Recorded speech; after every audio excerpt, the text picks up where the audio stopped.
Namaskar. Welcome to EPG Pathshala. I am Pradeep Gokhale from Central University of Tibetan Studies, Sarnath.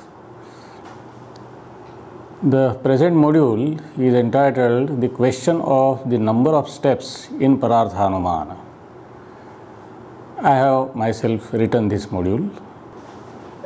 This question is important in Indian logic.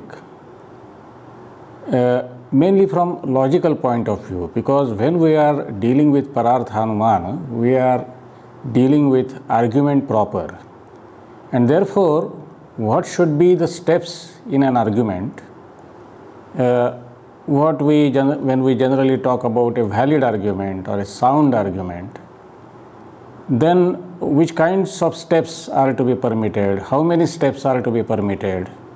All these are issues important from logical point of view. This whole debate started from Gautama, the author of Nyaya Sutra. He introduced the model of 5-step argument, which was called Anumana Vakya, inferential sentence, and the steps in this argument were called limbs or avayavas of this sentence. So this argument was called Panchavayavi, the sentence which consists of 5 limbs.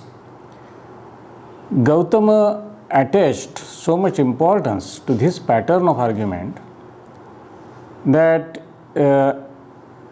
in the context of debate, he regarded breaking this pattern as a mark of debater's defeat. That is what is called Nigrahasthana. Then Nayayikas who followed Gautama adhered to this rule of 5-step argument. That is, Gautama held that there should be 5 steps and those 5 steps should follow a particular order. Now suppose instead of 5 steps somebody states only 3 steps or 4 steps, or he just gives some additional steps, then that would amount to the defeat of the one who gives that kind of argument. Similarly, if someone changes the order of the steps, then also it would amount to defeat of the debater. So this was the significance of the number 5 and the particular order of the steps.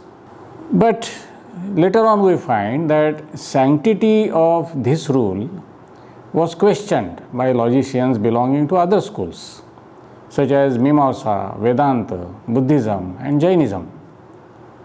Some of them presented the model of 3-step argument, whereas others presented a model of 2-step argument. Now we will begin with Gautama's 5-step argument. Gautama in Nyaya Sutra number 1132 to 1139 defines the 5 steps, that is 5 avayavas. First is called pratidnya, which can be translated as declaration. So declaration was defined as indication of what is to be proved. Then second step is hetu, which can be translated as reason. Reason means that which proves what is to be proved on the basis of similarity with the example, likewise on the basis of dissimilarity with the example. So if we give positive instance, then the reason assimilates that positive instance with the present case and proves what is to be proved, that is proves sadhya.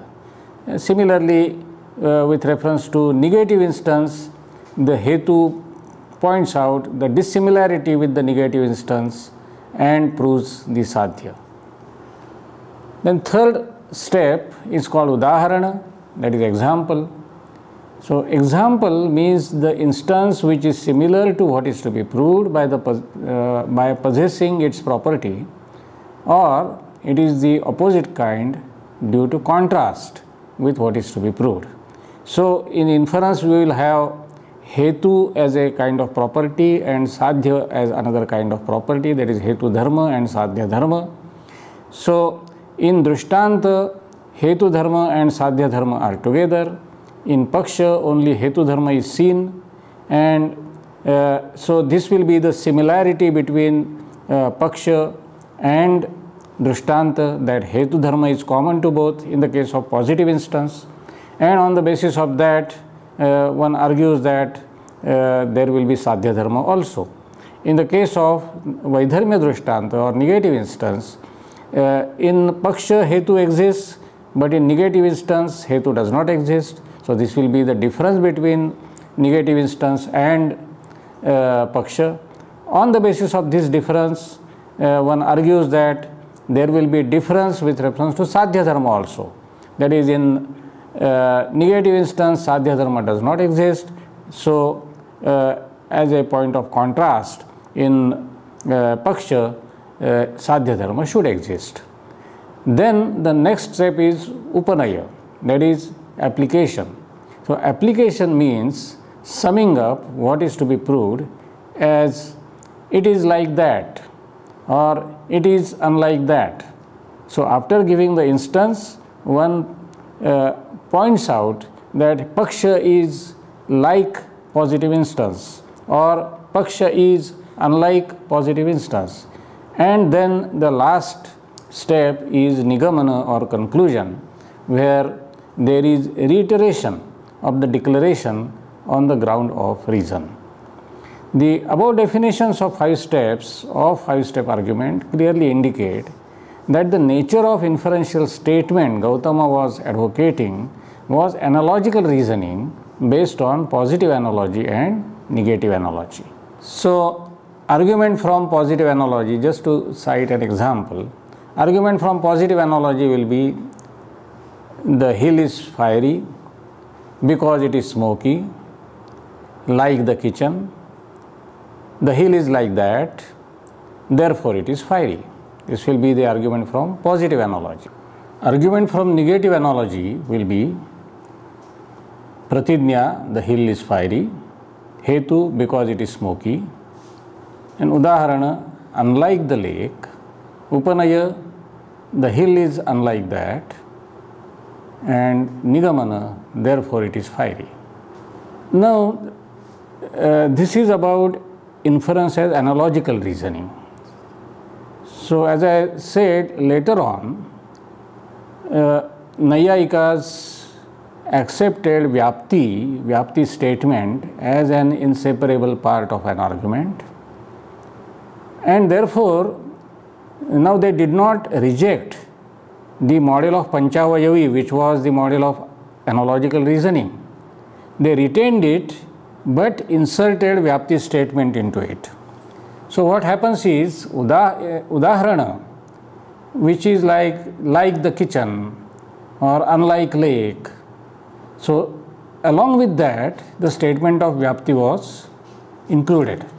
So, now the argument from positive concomitance, now instead of positive instance and negative instance, we will say, or positive analogy and negative analogy, we will say Naiyayikas introduced 2 types of arguments: argument from positive concomitance, that is Anvaya Vyapti, and argument from Vyatireka Vyapti or negative concomitance.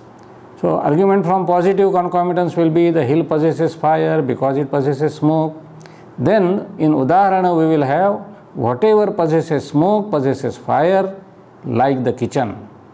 And then Upanaya will be the hill possesses smoke which is pervaded by fire, and Nigamana is therefore the hill possesses fire.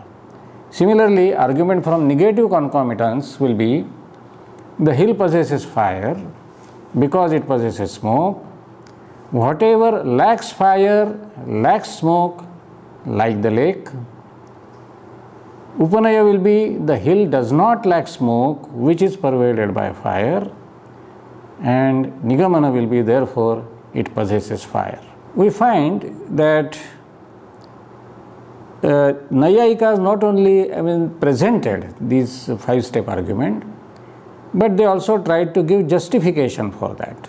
That is, they tried to justify that all the 5 steps are necessary. They have some distinct role to play. Every step has some distinct role to play. And we find the first justification in Vatsyayana's Nyaya Bhashya.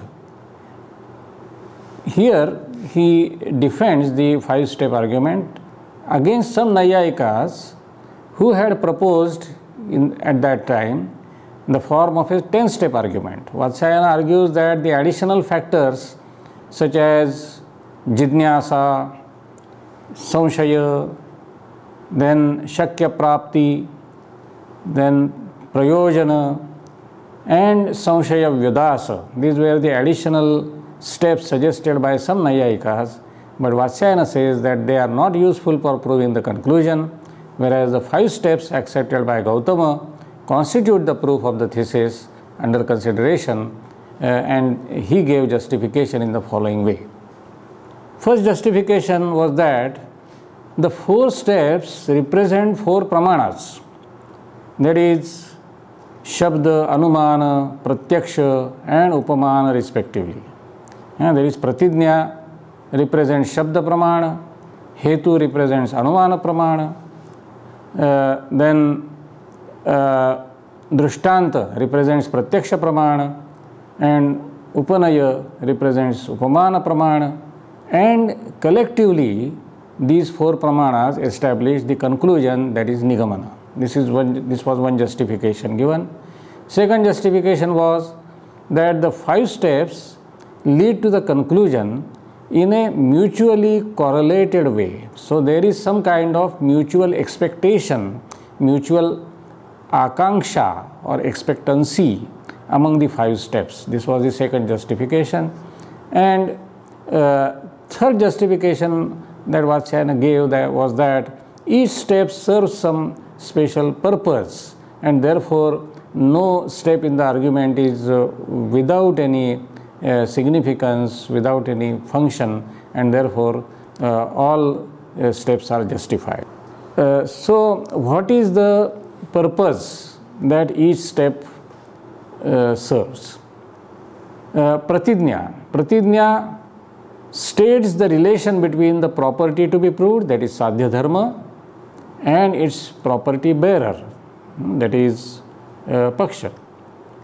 Then what is the role Hetu plays? Hetu states the capacity of the probans to prove the probandum through similarity or dissimilarity with the instance. Then what is the role Udaharana plays? Udaharana demonstrates the probans probandum relation between 2 properties in one place. Then what is the function that Upanaya serves? It explains how probans and probandum exist in a common substratum, namely the subject of the thesis. And lastly, Nigamana excludes the contrary possibilities with regard to the probandum once the probans probandum relation is established in the example between the 2 properties. So after this particular model was presented by Gautama, then justified by Vatsyayana and later Naiyayikas, there was a reaction from other schools. They criticized this 5-step model. Now what was the criticism?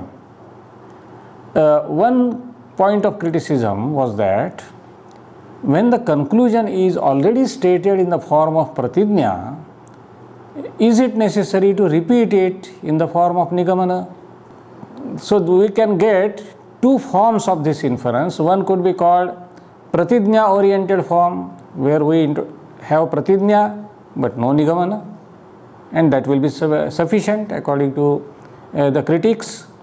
Or we could have another pattern where we state the Nigamana, that is conclusion, but we don't state Pratijna. So Pratijna oriented form will be something like A because B, that is Pratijna because of Hetu and other steps. And Nigamana oriented form will be B, that is first we state premises and then we say therefore A. So these are just two ways of expressing the same argument. So if one argues by following one way, then the other way will be redundant. This was one criticism. Another point of criticism is that is Upanaya necessary? Because in Upanaya, that is the fourth step, Vyapti and Pakshadharmata, which are stated earlier, that is in step 3, Vyapti is stated, and in step 2, Pakshadharmata is stated. So if they are stated earlier and they are simply combined together in Upanaya, should there be a separate step which combines the earlier steps together? The Nyaya answer was that in Upanaya the two factors are not simply brought together, but one is said to qualify the other.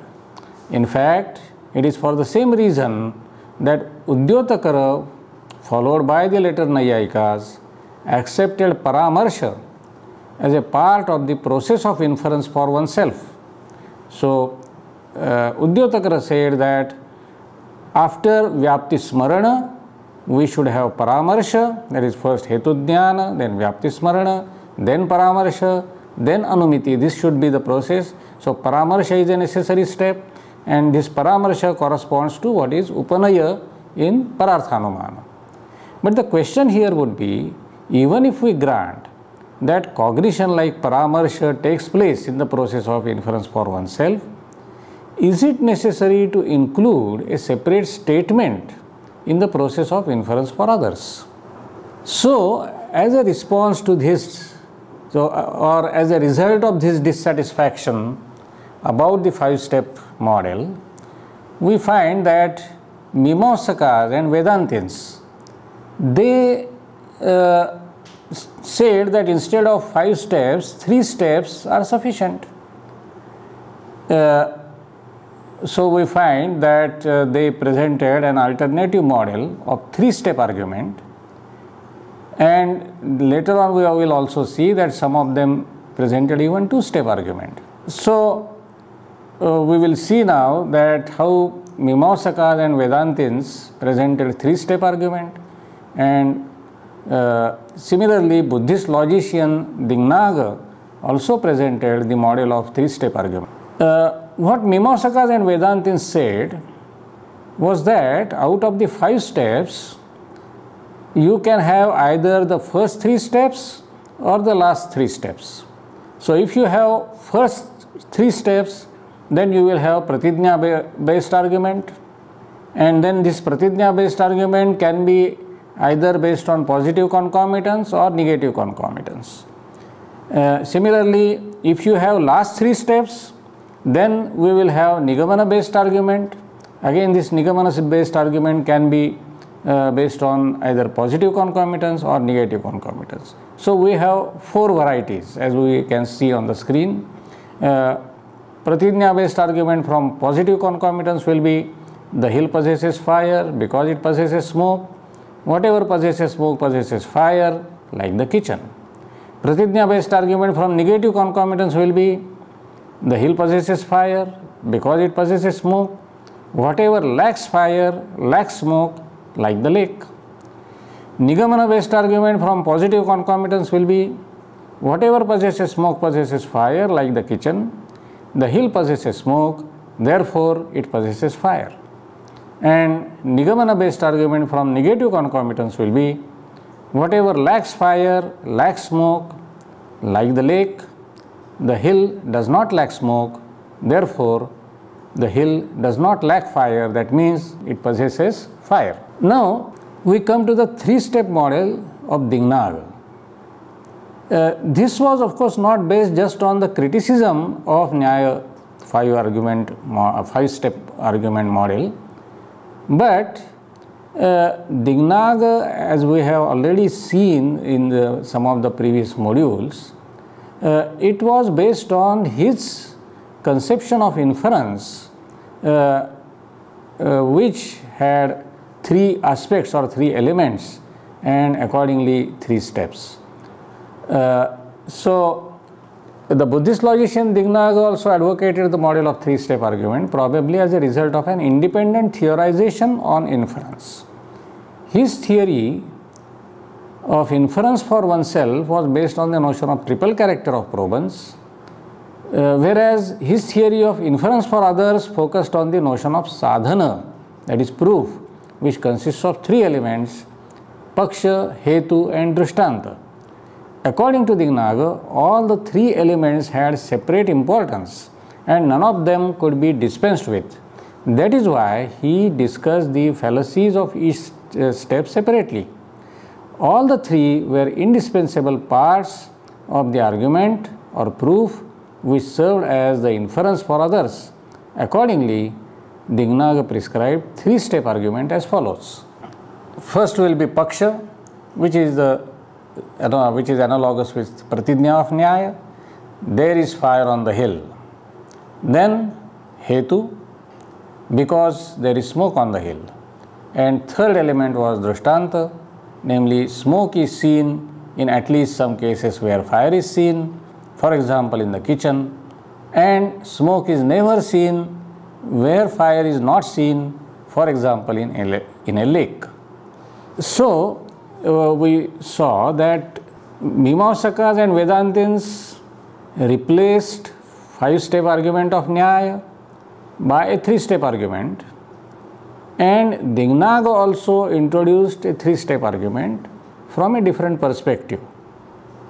But we can say that the three-step argument introduced by Dignaga is similar to the pratijna-based three-step argument which was presented by Mimamsakas and Vedantins. Dharmakirti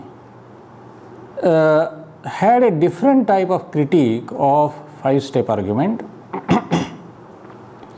which led to his introduction of two-step argument, because even the model of three-step argument was subject to criticism from Dharmakirti's point of view.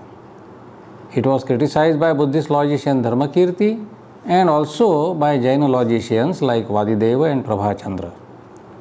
Now, what was Dharmakirti's argument? Given the two premises, namely those of paksha dharmata and vyapti, the content of the declaration, that is pratijna, follows by the very force of the statements, and hence the declaration is not supposed to be included in the argument. This was Dharmakirti's view. Then, according to him, it was not necessary to state positive concomitance as well as negative concomitance. Why? Because both the concomitances, namely positive and negative, being universal in nature, implied each other by the force of meaning. Hence, both should not be expressed in a single statement of proof, as it is redundant. And thirdly, in Nyaya model, drishtanta, udaharana, instance, was an essential aspect of argument. Similarly, Dignaga also had accepted drishtanta as a necessary element, but Dharmakirti said that drishtanta is not necessary, it is not logically necessary.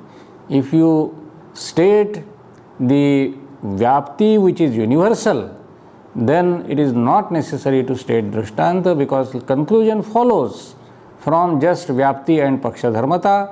Statement of drishtanta has no role to play in the proof of the conclusion. So, according to him, drishtanta is not a necessary part of the argument, and therefore, the two steps in an argument, namely statement of vyapti and statement of paksha dharmata, are sufficient. He also said that the specific order between premises is not required. That is, Nayayikas had said that there should be a particular order among these steps. Dignaga also followed a particular order, namely paksha, hetu and drishtanta. But Dharmakirti said that among these two steps, namely vyapti and paksha dharmata, no specific order is required. You can either state Vyapti first and then Pakshadharmata, or state Pakshadharmata first and then Vyapti. From logical point of view, it does not make any difference, because in both ways they will entail the conclusion. So, in Dharmakirti's framework, we can have 4 forms of argument. That is, depending upon the change in the order of premises and depending upon what kind of Vyapti we are stating. Is it Anvaya Vyapti or Vyatireka Vyapti? As we saw, according to Dharmakirti, you can state either Anvaya Vyapti or Vyatireka Vyapti. It is not necessary to state both. So, accordingly, we have 2 alternative forms of the same argument. One form will be whatever has H means Hetu, must have S means Sadhya Dharma, and P has H, P means Paksha. So, whatever has Hetu must have Sadhya and Paksha has Sadhya. This will be one model. The other model will be Paksha has Sadhya, whatever has Hetu must have Sadhya. That's all. That is, first we state Pakshadharmata, then we state Anvaya Vyapti. Now, we come to the 2 models which accept Vyatireka Vyapti, which state Vyatireka Vyapti. So, either you state Vyapti first and then Pakshadharmata, that is, whatever lacks Sadhya must lack Hetu, and Paksha has Hetu. This will be one model, and the other model will be Paksha has Hetu, and then we say whatever lacks Sadhya must lack Hetu. So, we state Pakshadharmata first and then Vyatireka Vyapti. So, it should be noted here that according to Dharmakirti, all the above forms are logically equivalent with each other. Now, we come to the Jaina criticism, that is, just as Dharmakirti stated the 2-step model, similarly Jainas also presented a 2-step model, but these 2-step models are not identical with each other. Jainas had a different perspective, different approach to Anumana, and we have seen in one of the previous modules that Jainas present a kind of radical, devastating criticism of triple character theory of Dignaga. And while criticizing this triple character theory, Jainas even criticize Paksha Sattva as one of the conditions of sound Hetu, that is, existence in Paksha. Now, if existence in Paksha is not necessary, then the model of inference, model of Pararthanumana will change. So, this is the main point that leads Jainas to accept a different model. Now, here we will see that generally inference accepts a kind of triangular model. When we accept Pakshadharmata or Paksha Sattva as an important element of inference, then we have a triangular model. Now, what is this triangular model? As we can see on the screen, that there are 2 relations. One is the relation between Hetu and Paksha, that Hetu exists in Paksha, and the other relation is Hetu and Sadhya, that is Hetu Dharma and Sadhya Dharma. One relation is Dharma Dharmin relation, that is between the Paksha will be Dharmin and Hetu will be Dharma. So, Dharma Dharmin relation, and the other relation is Hetu Sadhya relation. So, on the basis of these 2 relations, what is established is the relation between Sadhya and Paksha. Now this particular triangular model was actually questioned by Jainas.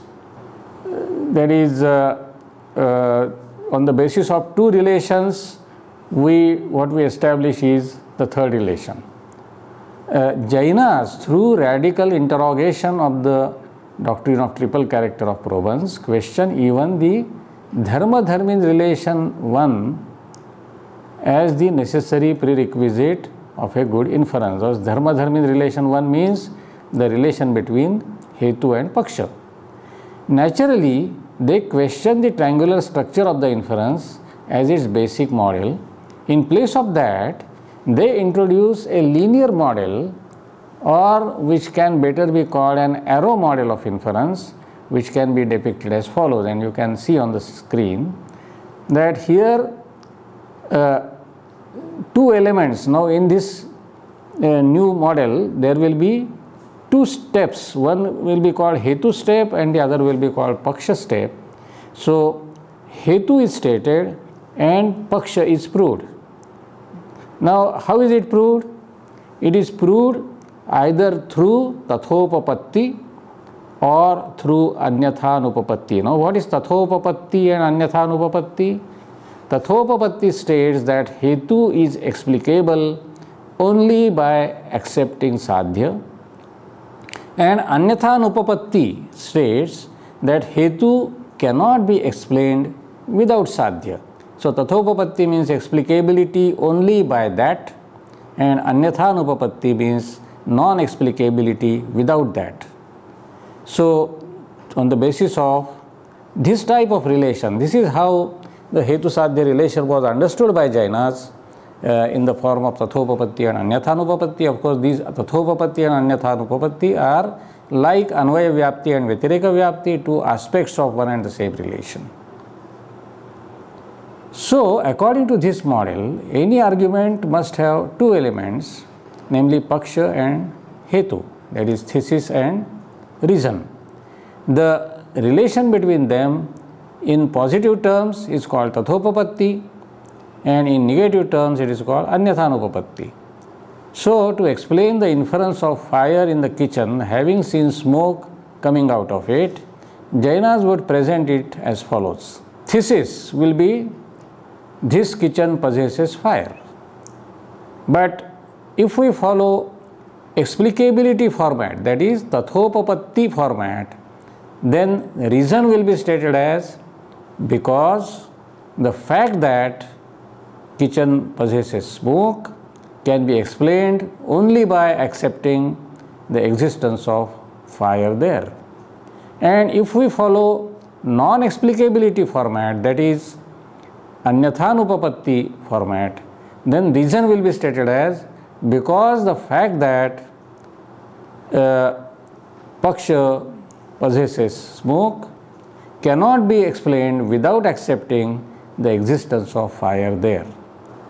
Now we have seen that Dharmakirti also presents a two-step model and Jaina logicians also present a two-step model, but these two-step models are based on two different perspectives and therefore they are different. Now how are they different?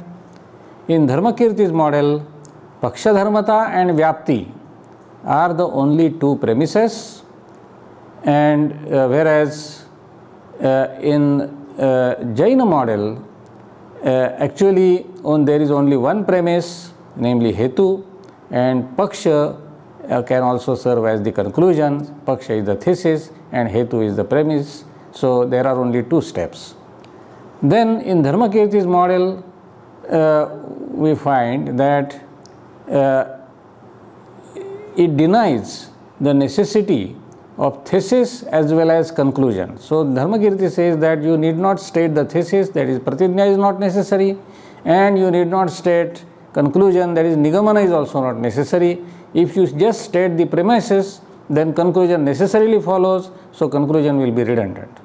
Whereas in Jaina model, the statement of thesis is regarded as a necessary step. Then lastly, in Dharmakirti's model,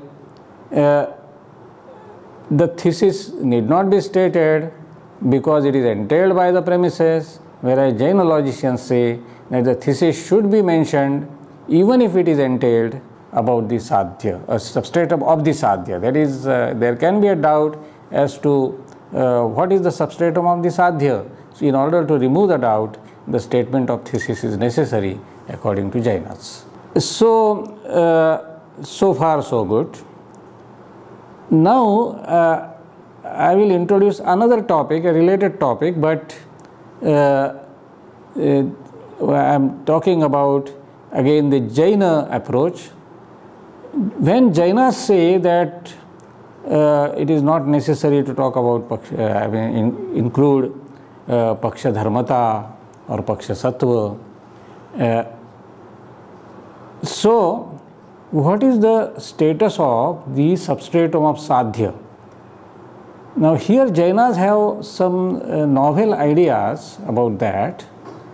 They say that the sadhya dharmi, that is substratum of sadhya, it is not necessary that it should be established to be existent and it should be accepted by both the parties, because this is what is insisted by all other schools, that this, for example, when you are proving the existence of fire on the mountain, the existence of mountain should be indubitable, it should be acceptable by both the parties. But then Jainas are asking a question, this is okay, but suppose you are going to prove the existence of something, then should you say that existence of that thing should be acceptable to both the parties, only then we can proceed to argue? There Jainas say that no, it is not necessary. So in certain cases, what we are going to prove, if we are going to prove existence of something or if we are going to prove non-existence of something, then the substratum of sadhya, that is sadhya dharmin, can be only vikalpa siddha. Vikalpa siddha means proved only as mental construct and not proved as something real, substantially real.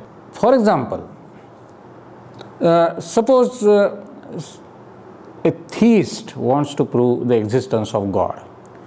So he may argue God exists because so and so. Now when he says God exists, God, if he says that God is the subject of the thesis, therefore the existence of God is already presupposed, it is understood. The opponent may say that you are presupposing the existence of God and then saying that God exists. So there is no point in proving the existence of God at all. Here Jainas are saying that no, this kind of argument is possible. Here we will say that God, the subject term, really does not refer to what exists and what is acceptable to both the parties, but it refers to only the concept of God. It refers to something which is mentally constructed. So God as a mental construct can be understood by both the parties. Even one who does not believe in God, he can say that, okay, I can understand the concept of God, I can understand God as a mental construct, but I want to say that this mental construct does not refer to anything real in the actual world. So here the subject term of the inference will be vikalpa siddha, which is established through mental construct and not established through pramanas. So we have two types of sadhya dharmins here. One is, at least two. One is vikalpa siddha and the other is pramana siddha. When you are going to prove existence or non-existence of something, the subject term, that is sadhya dharmin, will be vikalpa siddha.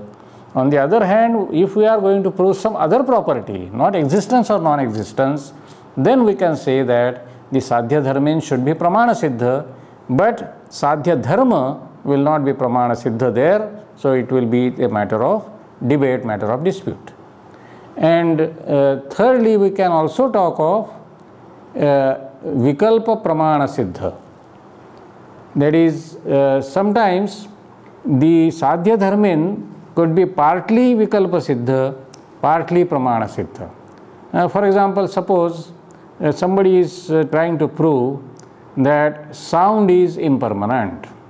Now, when he says sound is impermanent, he is not talking about a particular instance of sound, but he is talking about the class of all sounds. Now, from this class of all sounds, some sounds may be given. The sound that I am hearing now, it is given to me, it is pramana siddha for me. But the remaining members of this class may not be pramana siddha for me, so they could be just vikalpa siddha. So, when we are talking about a class as the subject term of the thesis, we are talking of something which is partly pramana siddha, partly vikalpa siddha, and therefore Jainas say that sometimes this sadhya dharmi can be vikalpa pramana siddha. So, we saw that Jainas are having a different approach to inference and different approach to the steps in the argument also. We also find that Jainas are not adhering to this particular view that in every inference there should be 2 and only 2 steps. Only then that type of inference is acceptable. But they are comparatively liberal because they say that although from purely logical point of view 2 steps are necessary and sufficient for a good argument, Jainas are known to be non-absolutist and therefore they allow other possibilities. They introduce an alternative concept of the constituent of proof, namely justification, that is samarthana.